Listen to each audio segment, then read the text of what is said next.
जय संविधान। देखिए, आज एक ऐसे विषय पे मैं बहुत ज्यादा जिस पे चिंतित हूं और बहुत ज्यादा परेशान हूं।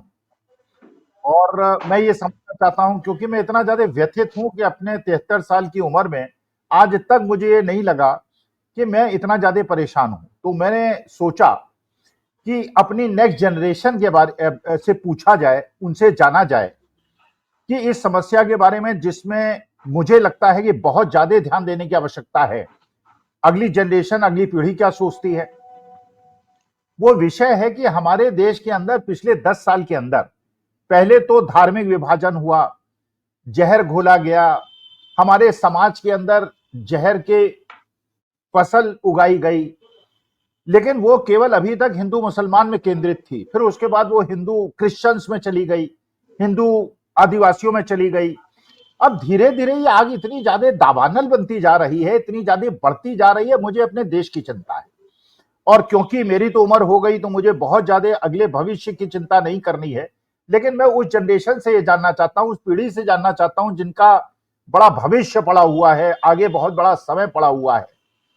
देखिए, एक स्टेटमेंट रामजीलाल सुमन, एक आदरणीय सांसद ने राज्यसभा के अंदर दिया, जिसको कार्यवाही से निकाल दिया गया और कार्रवाई में वो नहीं है। तो आज के तारीख में वो चीज ही एग्जिस्ट नहीं करती जो उन्होंने कही थी। लेकिन अब इस विषय पे नाहिद खान लारी, जो मैं पहले भी उनसे चर्चा कर चुका हूं, इस फोरम पे बात कर चुका हूं, और क्योंकि मुझे लगा कि अगली पीढ़ी से और जो लोग ये समझते हैं कि देश की एकता अखंडता के लिए आपसी सद्भाव बहुत ज्यादा आवश्यक है, उनसे बात करूं। तो मुझे नाहिद ये लगता है कि जिस प्रकार से एक तथाकथित करणी सेना ने अस्त्र शस्त्र उठा लिए, आगरा के अंदर तलवारें लहराते हुए, तो मेरे जैसे एक वृद्ध आदमी को, एक बुजुर्ग आदमी को इतनी ज्यादा परेशानी हुई। इस देश के अंदर हो क्या रहा है और इस देश को कहां सामाजिक विभाजन की तरफ ले जाएंगे और इस देश को क्यों खत्म कर देंगे, कैसे खत्म कर देंगे। बुनियाद है हमारे देश की, इतनी मजबूत बुनियाद है, प्यार मोहब्बत से इस देश में हम रहे हैं। तो ये जो हो रहा है और जिस प्रकार का अभी तक धार्मिक ध्रुवीकरण था, अब इसे जातीय ध्रुवीकरण की तरफ धकेला जा रहा है और देश को तोड़ा जा रहा है। नाहिद, आपको क्या लगता है कि ये समस्या का मूल क्या है, ऐसा क्यों हो रहा है, इसको प्रोत्साहन क्यों मिल रहा है और इसको कैसे रोका जाए? नहीं, सबसे पहले मैं ये कहना चाहूंगी जय संविधान।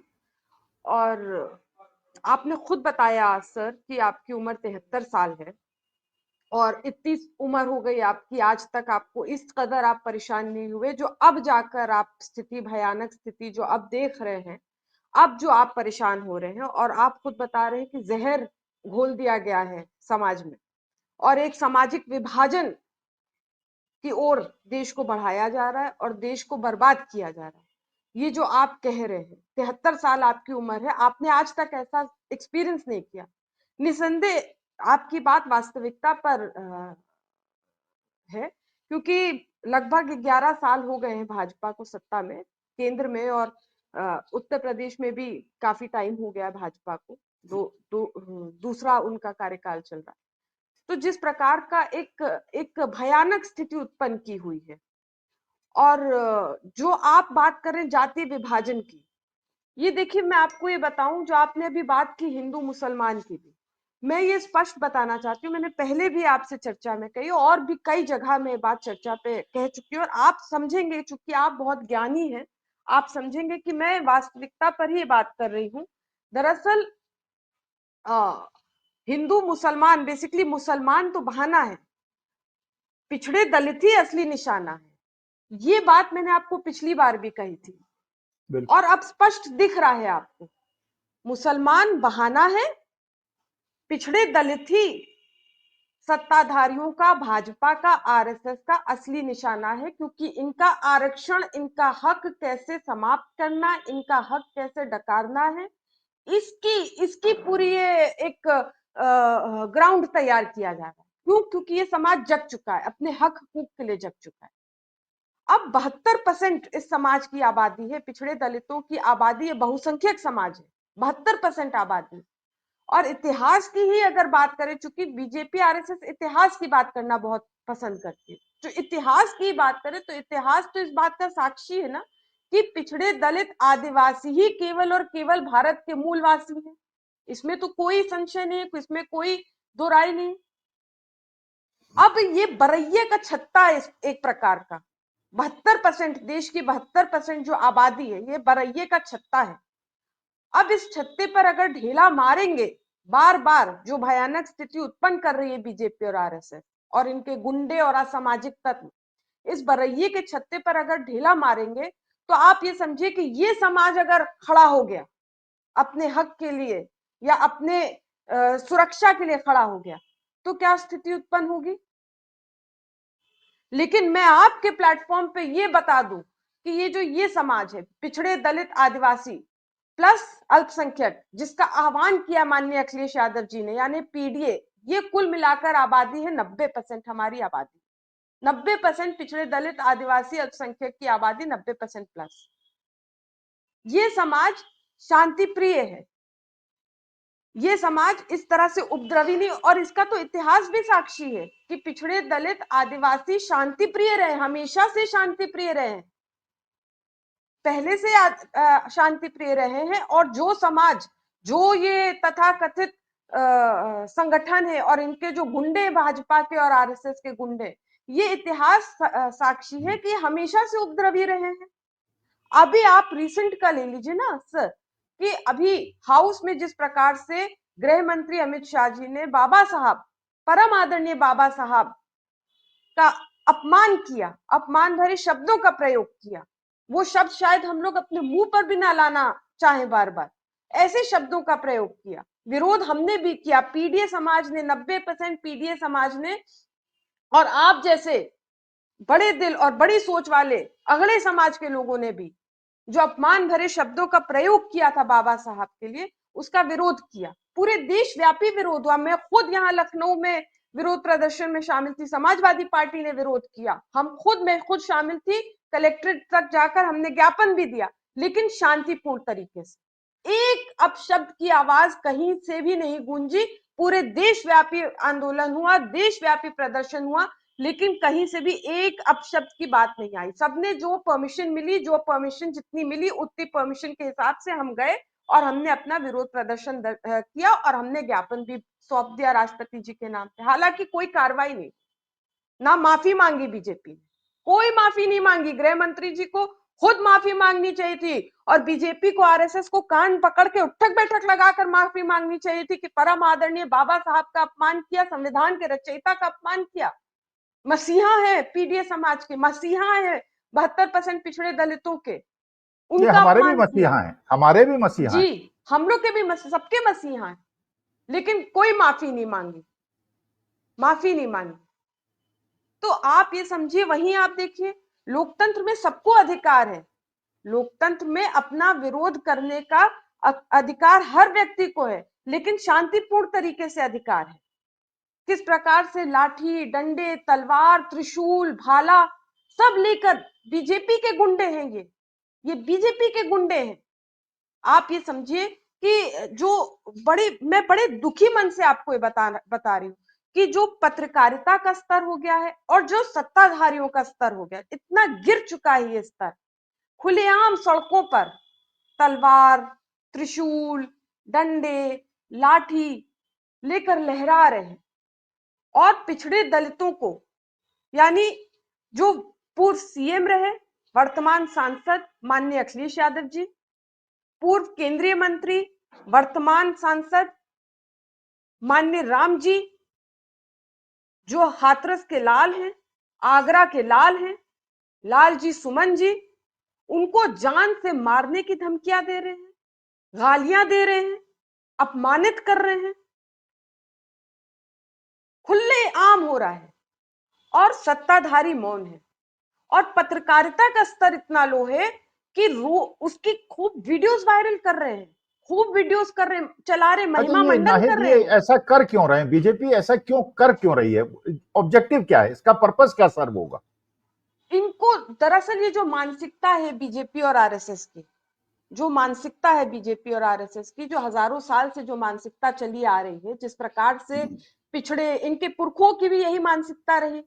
आप तो ज्यादा ज्ञानी, आप सीनियर है मुझसे, मैं तो छोटेपन से सुनती आ रही हूं कि 11 बजे तक अति पिछड़े और दलित समाज के पुरुष और महिला दोनों ये बीजेपी और आरएसएस के पुरखों के सामने मुंह खुला करके नहीं आ सकते थे, मुंह ढक कर ही रख सकते आते। अगर मुंह खुला रखते तो इनको पीटते थे ये लोग।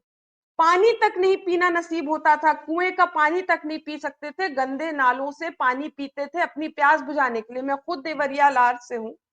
मैं अपने दादा से, अपने वालिद साहब से, अपने दादा से सुनती रही कि हमारे घर के आसपास बहुत ढेर सारे अति पिछड़े और दलित समाज के लोग थे। वो पानी पीना, कुएं से पानी पीना उनको वर्जित था। तो हमारे दादा साहब लोग, हमारे घर के लोग कहते थे कि नहीं, आप हमारे घर के कुएं से पानी पीजिए, क्यों जाते हैं आप दूसरी तरफ का पानी पीने, मत जाइए। वो प्यास तक नहीं बुझा सकते थे। हजारों साल पिछड़ों का, दलितों का शैक्षिक, आर्थिक, राजनीतिक, सामाजिक हर रूप से तो शोषण किया है, धार्मिक तक शोषण किया है, हर रूप से शोषण करते आए बीजेपी, आरएसएस और इनके पुरखे। अब ये जब समाज जग चुका है और अपना हक हुकूक मांग रहा है और ले लेगा, ये रोक ना पाएंगे। ये हक हुकूक ये समाज ले लेगा, पिछड़े दलित ले लेंगे ये अपना हक हुकूक। प्रधान से लेकर प्रधानमंत्री तक, मुखिया से लेकर मुख्यमंत्री तक, छोटे बाबू से लेकर चीफ सेक्रेटरी तक, परचून की दुकान से लेकर अंबानी अडानी की फैक्ट्री तक, छोटे प्रिंट मीडिया से लेकर बड़े प्रिंट मीडिया, इलेक्ट्रॉनिक मीडिया तक, जिसकी जितनी संख्या भारी उसकी उतनी भागीदारी होकर रहेगी। ये बीजेपी और आरएसएस रोक नहीं पाएगी। इसलिए ये पूरी जो आप पूछ रहे कि हो क्यों रहा है, ये इसीलिए हो रहा है कि कैसे इसको, इन लोगों को, इस समाज को, पिछड़े दलितों को कैसे पुनः हम दबा सके, इसलिए ये हो रहा है। आप इसमें ये देखिए कि एक तो इतना बड़ा देशद्रोही कृत्य है, जिस प्रकार से सड़कों पर आकर तलवार लहरा रहे हैं और त्रिशूल लहरा रहे हैं, खुलेआम कह रहे हैं सर काट काट के लाएंगे, जीप काटेंगे, खुलेआम गोली मारने की धमकियां दे रहे हैं और सत्ताधारी मौन है। स्पष्ट है कि अप्रत्यक्ष रूप से सत्ताधारियों का समर्थन है, तभी तो इस तरह से देशद्रोही कृत्य हो रहा है। दूसरा आप देखिए, ये जो तथाकथित संगठन है, आपने भी कहा तथाकथित संगठन, ये जो तथाकथित संगठन है, ये भारत की, अपने नाम के आगे इन्होंने सेना नाम लगा रखा है। ये भारत की भी सेना का अपमान है। भारत में केवल एक सेना है जिस पर हम सबको गर्व है, हम सबका गौरव है, वो है भारतीय सेना। सेना को भी अपमानित करने का काम कर रहे हैं। तो मैं तो आज आपके चैनल के माध्यम से माननीय सुप्रीम कोर्ट से भी अपील करती हूँ। हालांकि भी माननीय सुप्रीम कोर्ट ने पूरे विश्व में मिसाल कायम की कि अभी 2 दिन पूर्व किस प्रकार से माननीय सुप्रीम कोर्ट ने तमिलनाडु के मैटर में माननीय राष्ट्रपति जी द्वारा दिए गए आदेश को भी रद्द करते हुए कहा, रद्द कर दिया, और माननीय राज्यपाल जी से कहा कि आप पार्टी के हिसाब से नहीं, संविधान के हिसाब से आपको काम करना, आप पार्टी के नहीं है। ये एक विश्व में मिसाल कायम की। क्यों? क्योंकि माननीय सुप्रीम कोर्ट के पास अतः पावर होती है। तो मैं माननीय सुप्रीम कोर्ट से भी आपके माध्यम से अपील करती हूँ कि इस पूरे प्रकरण का स्वतः संज्ञान लें। देखिए कि कैसे सत्ताधारी अप्रत्यक्ष रूप से समर्थन दे रहे हैं। बार बार माननीय सुप्रीम कोर्ट कह रही है कि देश में कानून का राज चलेगा। बार बार माननीय सुप्रीम कोर्ट कह रही है कि देश को बचाना है, और स्पष्ट दिख रहा है कि जो सत्ता में बैठे लोग हैं, ये कानून का राज नहीं स्थापित करना चाह रहे, ये देश को बर्बाद करने पर उतारू। क्या ऐसी स्थिति में ऐसे लोगों का सत्ता पर बैठना उचित है? क्या एक क्षण भी ऐसे लोगों को सत्ता में बैठना चाहिए? अच्छा नाहिद, एक और चीज बताइए, जैसे एक तो मैं एक सम्मेलन सेकंड, में। मैं एक सेकंड, मैं इसलिए अपील करना चाह रही हूँ माननीय सुप्रीम कोर्ट से कि इस पूरे प्रकरण का स्वतः संज्ञान लें और सत्ता में बैठे लोगों पर भी सख्त से सख्त कार्रवाई करें। चाहे तो सुप्रीम कोर्ट एक बैठक करे, कल बाबा साहब की जयंती भी है, इससे बेहतर क्या दिन होगा, एक बैठक करें और कैसे देश को बचाया जा सके, देश हित में एक बैठक करें, और जो भी सख्त से सख्त आदेश पारित कर सकती है सुप्रीम कोर्ट करे, क्योंकि माननीय सुप्रीम कोर्ट के पास अथाह पावर है। और पत्रकारिता का भी जिस प्रकार से स्तर गिरता ही चले जा रहा है और देशद्रोही कृत्यों का भी पत्रकार मीडिया और इलेक्ट्रॉनिक मीडिया महिमा मंडन कर रहे हैं, इसका भी स्वतः संज्ञान लेते हुए सख्त से सख्त आदेश पारित करने की महान कृपा करेंगे। क्योंकि उत्तर प्रदेश तो आप समझे कि पहले भी माननीय सुप्रीम कोर्ट ने उत्तर प्रदेश के मामले में, हाथरस मामले में कहा था कि यूपी में महिलाओं की स्थिति भयावह, झकझोरने वाली, यूपी में जंगल राज है। अब माननीय सुप्रीम कोर्ट देखिए कि अब यूपी में महाजंगल राज की पराकाष्ठा हो चुकी है। इसलिए मैं माननीय सुप्रीम कोर्ट से आपके माध्यम से अपील करती हूँ कि देश हित में सख्त से सख्त कार्रवाई करने की महान कृपा करें।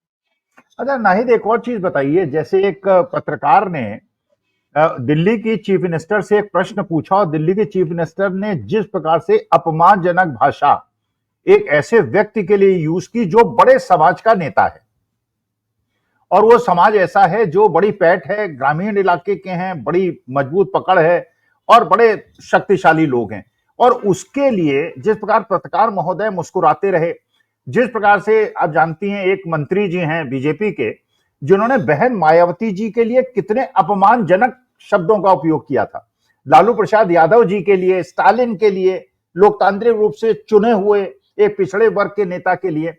तो मैं ये जानना चाहता हूं नाहिद आपसे कि ये जो उत्तेजना क्रिएट कर रहे हैं, अभी तो चलिए आपका जो पीडीए समाज है वो शांत बैठा हुआ है, परमेश्वर की कृपा है कि वो अभी एजिटेट नहीं हो रहा है, लेकिन क्या ये जो बुजुर्ग लोग हैं हर समाज के, क्षत्रिय समाज के, सवर्ण समाज के, दलित समाज के, क्योंकि दलित समाज पिछड़े समाज ने अभी रिएक्ट नहीं किया जिस प्रकार से उनको उत्तेजित किया गया था, तो क्या ये सबका कर्तव्य नहीं है और इसके लिए हम लोग कैसे अपना योगदान कर सकते हैं? नंबर एक। नंबर दो, मैं ये जानना चाह रहा था जो बात आपने बताई, देखिए ये कैलकुलेशन जो हमारे आपके पास है इनके पास भी है, ये भी ये जानते हैं कि अगर ये चुनाव जीतेंगे तो केवल ओबीसी ईबीसी की वजह से और दलितों की वजह से जीतेंगे, ये सवर्णों के जो 11-12% है उनके आधार पर वोट नहीं। ये कैलकुलेशन जानने के बावजूद ऐसे लोगों को ये क्यों नहीं रोक रहे हैं कि अभी तक तो इन्होंने रिलीजियस पोलराइजेशन किया, आप कास्ट पोलराइजेशन करके अपने पैर पे कुल्हाड़ी क्यों मार रहे हैं?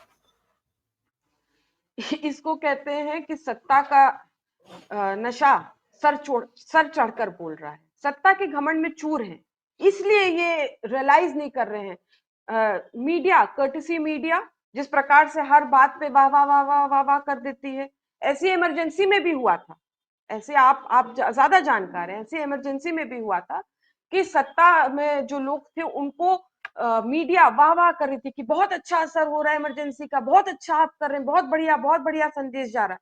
लेकिन नतीजा क्या हुआ?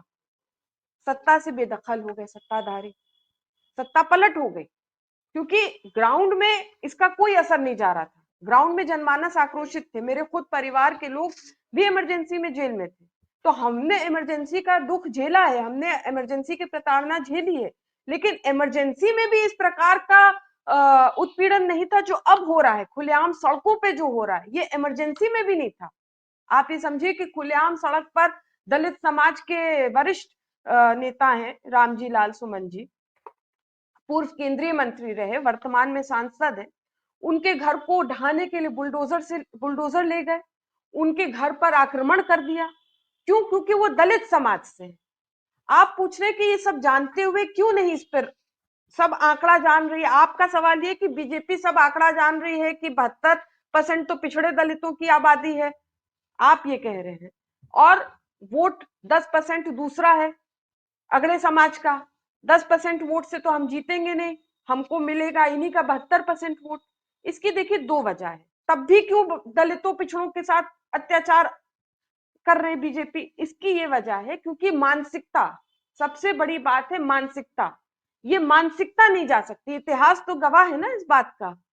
अभी ये मानसिकता जाने में, पिछड़े दलित आदिवासियों की के प्रति नफरत की मानसिकता जाने में अभी 500 साल और लगेगा, अभी इनको 500 साल और लगेगा, जब ये पिछड़े दलितों आदिवासियों के प्रति जो मानसिकता है, नफरत की मानसिकता, घंघोर विरोधी है पिछड़े दलित आदिवासियों, ये मानसिकता जाने में अभी 500 साल लगेगा। क्यों मैं कह रही हूं बीजेपी के लिए स्पष्ट ऐसा? क्योंकि आप बेहतर जान रहे हैं कि बीजेपी की बुनियाद 6 अप्रैल 1980 कोटला मैदान दिल्ली में इस बुनियाद पर पड़ी थी कि पिछड़े दलित, पिछड़े यानी आदरणीय चौधरी चरण सिंह जी, और दलित यानी आदरणीय बाबू जगजीवन राम जी, ये देश के प्रधानमंत्री नहीं बनेंगे, जबकि कस्में खाते थे, वादे किए थे कि जो जनता पार्टी थी इसी में शामिल रहेंगे, इसको तोड़ेंगे नहीं। साथ रहने की कस्में वादे खाए थे, कसम खाई थी, वादे किए थे। लेकिन जब आदरणीय चंद्रशेखर जी ने ये मुद्दा रखा कि पिछड़े आदरणीय चौधरी चरण सिंह जी या दलित समाज से आदरणीय बाबू जगजीवन राम जी अब जब चुनाव होगा तो देश के प्रधानमंत्री बनेंगे, तो इसका विरोध बीजेपी ने किया। बीजेपी के जो उस वक्त के नेता थे, अटल जी, अडवाणी जी, इन लोग ने विरोध किया और उसके बाद उन लोग ने नई पार्टी का गठन किया जिसका नाम है बीजेपी, भारतीय जनता पार्टी, जिसका नाम है इसी बुनियाद पे कि पिछड़े और दलित देश के प्रधानमंत्री नहीं बन सकते। अब आप दूसरी बात कर रहे हैं कि क्यों इतने व्याकुल हैं ये लोग। इसलिए व्याकुल हैं क्योंकि एक तो माननीय अखिलेश यादव जी जो पीडीए समाज के महान योद्धा, ये केवल मैं उस पार्टी की हूं इसलिए नहीं कह रही उनको महान योद्धा। आप ये समझिए कि इस समाज, पीडीए समाज के बच्चे बच्चे तक, मैं तो मिलती हूँ, इतने बच्चे आते हैं मिलने माननीय अखिलेश यादव जी के लिए से मिलने आते हैं। बच्चे बच्चे, बड़े तो जग ही चुके, बच्चे बच्चे भी जग चुके हैं समाज के। माननीय अखिलेश यादव जी ने जो क्रांति का बिगुल फूका था 2024 के लोकसभा चुनाव में, तो ये समाज अब जग चुका है और ये समाज मान चुका है कि हमारे हक हुकूक की लड़ाई केवल और केवल माननीय अखिलेश यादव जी ही लड़ सकते हैं। इसीलिए आप देखिए जो 2024 के चुनाव का नतीजा आया, उस नतीजे ने स्पष्ट दिखा दिया कि पीडीए ने एक तरफा वोट किया समाजवादी पार्टी। हमारी सीटें 13 गुना बढ़ गई और बीजेपी हाफ हो गई। यहां तक हमने सहयोगी दल, हमारा सहयोगी दल भी 6 गुना बढ़ गया, यानी कांग्रेस 6 गुना बढ़ गया और बीजेपी हाफ हो गई, हाफ से भी कम हो गई। तब आप समझिए कि तब से बीजेपी बौखला गई है। उनको बीटीए की जो ताकत दिख रही है, जो पीडीए 90% आबादी की जो ताकत दिख रही है, इस ताकत को बीजेपी सोच रही है हम छिन भिन कर सकते हैं। लेकिन अब ये एकजुट हो चुका है, ये समाज लोहा लाट हो चुका है, एकजुट हो चुका है। अब इनको तोड़ना और अलग करना नामुमकिन है। ये दिन पे दिन जिस प्रकार की एक्टिविटीज बीजेपी कर रही, बीजेपी आरएसएस और इनके गुंडे, हम तो इनको गिरोह बुलाते हैं, बीजेपी और आरएसएस, बीजेपी को दरअसल में जनमानस के बीच जाती हुई कहते हैं गिरोह है, पार्टी नहीं। जिस प्रकार की ये कृत करते हैं, असामाजिक कृत, तो इस जो मजबूत गठबंधन हो गया है पीडीए का, पिछड़े दलित आदिवासी अल्पसंख्यक और वंचित अगड़ों का जो गठबंधन हो गया मजबूत, इस गठबंधन को छिन भिन करने का प्रयास बीजेपी कर रही है। लेकिन इस प्रयास में बीजेपी पूर्णतः असफल रहेगी। क्यों? क्योंकि इस गठबंधन ने अब तय कर लिया है कि देश के प्रमुख पदों पे पिछड़े दलित समाज के लोग ही अब काबिज होंगे। अभी तो मैंने आपको पिछड़े इंटरव्यू में भी बताया। दूसरी किस वजह से बीजेपी बौखलाई है कि देश की एक बड़ी पार्टी है कांग्रेस पार्टी, उस कांग्रेस पार्टी के बड़े नेता हैं राहुल गांधी जी, नेता विपक्ष भी, उनका बयान आया था, मैंने स्वयं अखबार में पढ़ा था, टीवी में चला, उनका बयान आया कि वो चाहते हैं कि पिछड़े समाज, चूंकि बहुसंख्यक समाज है, तो पिछड़े समाज से लोग देश के वरिष्ठ जो प्रमुख पद हैं उस पर आए, ऐसा वो चाहते हैं। इस चीज से बौखलाई है बीजेपी। तो जाहिर सी बात है, पिछड़े किस पिछड़े के लिए वो बता रहे हैं। उत्तर प्रदेश में इस तरह की घटनाएं क्यों ज्यादा हो रही है? उत्तर प्रदेश में माननीय अखिलेश यादव जी के प्रति इस तरह की अमर्यादित भाषा का प्रयोग क्यों किया जा रहा है? क्योंकि निश्चित रूप से देश के पिछड़े समाज से अगर कोई भी वरिष्ठतम नेता है तो वो माननीय अखिलेश यादव जी ही देश के सबसे बड़े पिछड़े समाज से वरिष्ठतम नेता हैं। और हमारी पार्टी ही तीसरे नंबर की पार्टी हो गई देश की, उत्तर प्रदेश की हम सबसे बड़ी पार्टी बन गए हैं, बीजेपी छोटी बन गई हमारे सामने। क्यों? क्योंकि माननीय अखिलेश यादव जी पीडीए समाज के महान योद्धा हैं। इन्होंने क्रांति का बिगुल फूंक दिया, समाज में चेतना जगा दी और समाज जग चुका है। महिलाएं, पुरुष, बुजुर्ग, बच्चे, लड़के, लड़कियां, हर वर्ग, हर समाज जग चुका है। इसलिए बीजेपी ज्यादा बौखलाई है, और कोई अच्छा वजह नाहिद, नहीं। एक चीज और बताइए। मैंने जी स्ट्रेटेजिक मैनेजमेंट पढ़ाया है अपने मैनेजमेंट के स्टूडेंट्स को, एमबीए के स्टूडेंट्स को। पहली इनकी स्ट्रेटेजी ये हुआ करती थी भारतीय जनता पार्टी की, जो समझ में आता था कि स्ट्रेटेजी है। स्ट्रेटेजी ये थी कि ये समाजवादी पार्टी आरजेडी को एम वाइफ की पार्टी कहते थे, मुस्लिम और यादव की। लेकिन ये जो कर रहे हैं लोग, सिर फिरे लोग, इससे तो इन्होंने अपनी स्ट्रेटेजी के ही पैर में ठोकर मार दी है। क्योंकि इसका मतलब यह है कि दलित समुदाय से भी आप कह रहे हैं कि आप भी उनके साथ चले जाओ, हमारे साथ मत आओ। जो बैकवर्ड्स के अंदर डिवीजन था उसको भी अपने हाथ से आप खत्म कर रहे हैं। तो मुझे नहीं, ये नहीं समझ में आ रहा स्ट्रेटेजी क्या है। इसको योगी आदित्यनाथ और मोदी जी रोकने का प्रयास क्यों नहीं कर रहे हैं? क्योंकि ये स्ट्रेटेजी जो है इतनी ज्यादा काउंटर प्रोडक्टिव है, इतनी ज्यादा काउंटर प्रोडक्टिव है। देखिए आज के तारीख में आप शोषण नहीं कर सकते, छोटे से समाज का कर सकते हैं, 10-12% के समाज का कर सकते हैं, 17% समाज का नहीं कर सकते, आर्मी के बल पे भी नहीं कर सकते। वहां भी सारे के सारे जाट हैं और यादव हैं, 50% से ज्यादा वहां भी ओबीसी हैं, पुलिस के अंदर भी हैं, तो वहां नहीं कर सकते। तो ये स्ट्रेटेजी की ब्लंडर क्यों कर रही है भारतीय जनता पार्टी? मैं इसके विश्लेषण में असमर्थ हूं कि ऐसा क्यों हो रहा है। ये बात ठीक है, आप जो कह रही हैं, अखिलेश जी का, राहुल जी का पूरा संघर्ष, हम जैसे लोगों का व्यथित होना, ये सब समझ में आ रहा है। बीजेपी इसमें हस्तक्षेप करके ऐसे लोगों को रोक क्यों नहीं रही है? मैंने वही आपको बताया। आप समझिए, ये सत्ता के घमंड में चूर है इस वक्त, इसलिए रोकने में असमर्थ है क्योंकि एक तो दिल्ली और लखनऊ की लड़ाई चल रही है, डबल इंजन आपस में बार बार टकरा रहे हैं। एक तो ये बात है। दूसरी बात, जो मीडिया झूठी वाहवाही करती है, ये भ्रमित कर देती है सत्ताधारियों को। मीडिया को विज्ञापन चाहिए, अरबों रुपए का विज्ञापनों का खेला हो रहा है, उसमें झूठी वाहवाही कर देते हैं। आप देखिए अखबारों में या इलेक्ट्रॉनिक मीडिया में महिमा मंडन किया जा रहा है, ये देशद्रोही कृत का महिमा मंडन किया जा रहा है। अब अगर सत्ता में बैठे लोग पढ़े लिखे होते तो वो समझ जाते कि ये झूठी तारीफ है, लेकिन अनफॉर्चुनेटली बहुत कम पढ़े लोग सत्ता में बैठे, पढ़े लिखे लोग सत्ता में बैठे, तो वो ये समझने में असमर्थ है कि ये झूठी तारीफ और झूठा महिमा मंडन किया जा रहा है।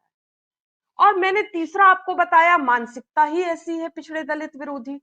आप ये बताइए कि ये पिछड़े दलित विरोधी मानसिकता तो है कि 5 कालिदास मार्ग जो लखनऊ में मुख्यमंत्री आवास है, उसको जब योगी जी आए 2017 में बतौर मुख्यमंत्री बन के आवास में आए, तो उन्होंने गंगा जल से धुलवाया। क्यों? क्योंकि उनसे पहले वहां पिछड़े वर्ग से माननीय अखिलेश यादव जी और दलित समाज से माननीय मायावती जी वहां सीएम रहे, तो उनके अनुसार ये अपवित्र हो गया, इसको शुद्धिकरण करा रहे थे। ये मानसिकता है। कन्नौज मंदिर गए माननीय अखिलेश यादव जी, उसको गंगा जल से धुला दिया, जबकि उस मंदिर में पहले भी जाते रहे। यानी हर बार कन्नौज जब गए तब माननीय अखिलेश यादव जी नहीं नहीं, ये मंदिर सबका जाते रहे। अधिकार है, किसी को आप कैसे मंदिर जाने से और जी, मस्जिद आने से रोक। अच्छा, एक उन्होंने चीज गंगा नाहिद जल और से जानना धुलवाया। चाहता हूं। जो प्रयागराज की घटना घटी थी, प्रयागराज के अंदर बाद में मुझे पता चला, मीडिया रिपोर्ट से पता चला कि वहां पे जो मजारें हैं, केवल एक मजार नहीं है, 5 मजारें हैं। और उस 5 मजारों में 2 मुसलमानों की हैं और 2 ब्राह्मणों की हैं और एक पासी समाज के व्यक्ति की है। और वहां जितने लोग जाते हैं उन मजारों के लिए मत्था टेकने, उसमें 80% हिंदू हैं।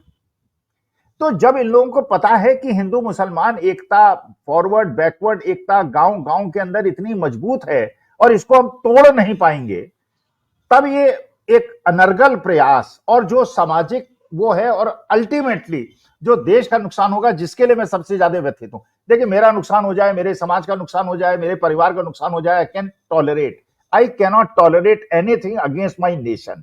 वो ये जानबूझ के, किसी को तो पता होगा भारतीय जनता पार्टी में कि ये जो कर रहे हैं इसका देश को दुष्परिणाम झेलना पड़ेगा, उसके बावजूद हस्तक्षेप क्यों नहीं कर रहा है? नहीं, वो नहीं करेंगे हस्तक्षेप क्योंकि उनकी मर्जी से हो रहा है। जो ये देशद्रोही कृत कर रहे हैं, उनको सत्ता का संरक्षण मिला है। ये पहली बार नहीं हो रहा है। आप देखिए बुलडोजर एक्टिविटी, जो यहाँ बुलडोजर की कार्रवाई गैर कानूनी कार्रवाई थी, शुरू दिन से माननीय अखिलेश यादव जी कहते रहे कि ये गैर कानूनी है, ये अमानवीय है। आप देख लीजिए पुराने जितने स्टेटमेंट्स हैं, जब से बीजेपी सत्ता में उत्तर प्रदेश में आई है, जब से मान और ये बुलडोजर की घटिया कार्रवाई बीजेपी कर रही है, जब से माननीय अखिलेश यादव जी शुरू दिन से कह रहे हैं कि ये गैर कानूनी है, अमानवीय है, लेकिन बीजेपी भी करती रही, उनको किसी ने नहीं टोका। और मीडिया भी महिमा मंडन करती रही, यहां बुलडोजर चल गया, ये कार्रवाई महिमा मंडन करती रही। लेकिन अंततः देश में न्यायालय है, देश में न्यायालय है और कानून का राज चलता है। अंततः माननीय सुप्रीम कोर्ट ने अभी कुछ दिन पहले किस प्रकार से बुलडोजर, पहले भी माननीय सुप्रीम कोर्ट ने सख्त से सख्त आदेश पारित किए बुलडोजर को लेकर, कहा कि बुलडोजर चलाने का मतलब कि संविधान पर बुलडोजर चल रहा है, कहा कि बुलडोजर एक्टिविटी, बुलडोजर कार्रवाई पर रोक लगाई। और प्रयागराज के मामले में भी माननीय सुप्रीम कोर्ट ने यहां तक इनसे वसूली भी करवा रहे हैं कि 10-10 लाख आप जुर्माना भी देंगे अधिकारियों को, और यहां तक कह दिया कि अमानवीय है, यहां तक कहा अवैध है। जब अमानवीय है, अवैध है, गैर कानूनी है, जितने पढ़े लिखे लोग हैं सब समझ रहे थे शुरू दिन से गैर कानूनी है, अमानवीय है, अवैध है। लेकिन सत्ता में बैठे लोग चूंकि वो पढ़े लिखे नहीं है और सत्ता में बैठे लोग परिवार वाले भी नहीं है, इसलिए वो क्या समझे कि किसी के घर को ढहाने का मतलब का पीड़ा क्या होता है। तिनका तिनका बटोर कर इंसान अपना घर बनाता है, उम्र बीत जाती है अपना खुद का घर बनाने में, और उस घर को किस किस बेदर्दी से, बेरहमी से बुलडोजर, भाजपा के बुलडोजर के नीचे उसको ढाया गया। तो वो क्या समझे, जिनका ना परिवार, जो कम पढ़े लिखे, वो ये सब चीजों को नहीं समझेंगे। आप देखिए काला कृषि कानून लेकर आए, तब भी हमने कहा, तब भी माननीय अखिलेश यादव जी ने कहा कि ये काला कृषि कानून किसानों के हित में नहीं है। लेकिन आप देखिए मीडिया, एक तो बीजेपी की स्ट्रैटेजी, एक तो ये कि ऊपर से कुछ होता है तो सारे ऊपर से लेके नीचे तक वही नेता सारे कहने लग जाते हैं master stroke, master stroke, master stroke, और साथ में शामिल हो जाती media, master stroke, master stroke. जब काला कृषि कानून लेकर आए तब मीडिया ने कहा मास्टर स्ट्रोक, सारे बीजेपी के नेता ऊपर से लेकर नीचे तक सारे नेता मास्टर स्ट्रोक, मास्टर स्ट्रोक। नतीजा क्या हुआ, 700 से अधिक किसानों ने अपनी जानों की आहुति दे दी काले कृषि कानून के चलते। क्या एक शब्द माफी का, ये माफी की बात करे ना बीजेपी, बीजेपी बार बार माफी की बात करे।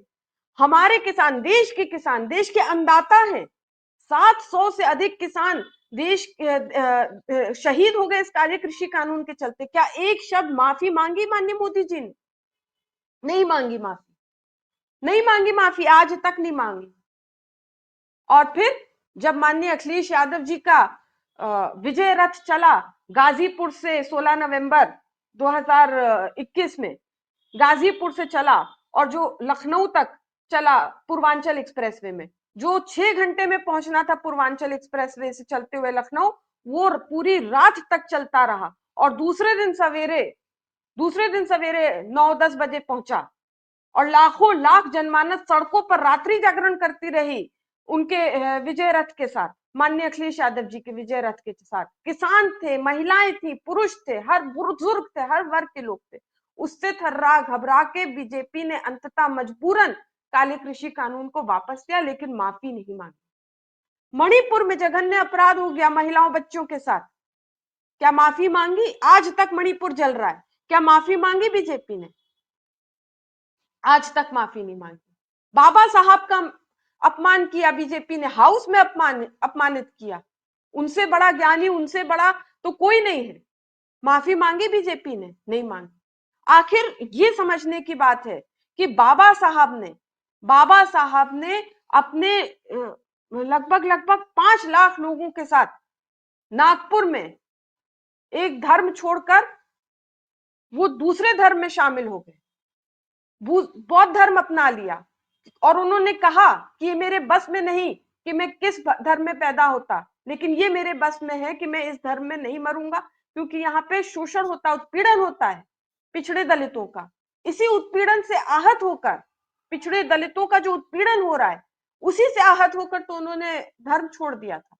अच्छा चलिए तो नाहिद, ये सब मेरे चीजें तो ख्याल से इतिहास में दर्ज है। नाहिद बेटा देखिए, आप भी कोशिश कीजिए, मैं भी कोशिश करता हूं। बहुत व्यथित था मैं, इसलिए आपसे जी बातें शेयर की, क्योंकि नहीं, मैं देश बिल्कुल, के लिए चिंतित हूं। मैं तो अपील करती हूँ, आज और भी हम भी आपके देश से माध्यम से अपील हम करें, अपील कर आप रहे हैं अपने कि वीडियो को लोग इस तरह देखें। से असामाजिक कार्य ना करें। अपना बिल्कुल विरोध दर्ज करने का सबको अधिकार है, आप भी विरोध दर्ज करें, लेकिन शांतिपूर्ण तरीके से विरोध दर्ज बिल्कुल करेंगे तो बिल्कुल आपकी बात बिल्कुल दूर तक जाएगी। लेकिन इस बिल्कुल तरह से विरोध दर्ज करने से पिछड़े दलित और जनमानस, हर वर्ग के लोग आक्रोशित हो रहे हैं, व्यथित हो रहे हैं। आप जैसे देशभक्त लोग व्यथित हो रहे हैं, परेशान हो रहे हैं। इस प्रकार से अगर सड़कों पर तलवार और लाठी डंडे और त्रिशूल लेकर अगर गाली गलौज करेंगे और धमकियां देंगे, गोली से मारने की धमकियां देंगे, तो इससे लोग व्यथित होंगे, कहीं कोई अप्रिय बात ना हो जाए। इससे चलिए नाहिद, बेहतर है। चलिए जी हम भगवान से प्रार्थना करते हैं। आप प्रयास करते रहिए, मैं प्रयास करता हूं, ये वीडियो ज्यादा से ज्यादा लोग देखें, हमारी व्यथा को समझें, देश की व्यथा को समझें, और सब कोशिश करें, प्यार मोहब्बत देश के अंदर हो, आपसी सद्भाव हो, एक जाति विहीन समाज बने, जो बाबा साहब चाहते थे संविधान वैसे देश चले, इस कामना के साथ। चलिए नाहिद, आपका बहुत बहुत धन्यवाद, बहुत बहुत आभार। आप आई, आपने बहुत अच्छी बातें बताई और मुझे भी थोड़ा सुकून मिला कि सब लोग समझ रहे हैं कि देश के सामने बहुत बड़ी समस्या है और इसको सॉल्व करना हमारी आपकी सामूहिक जिम्मेदारी है। चलिए बहुत बहुत धन्यवाद, नमस्कार।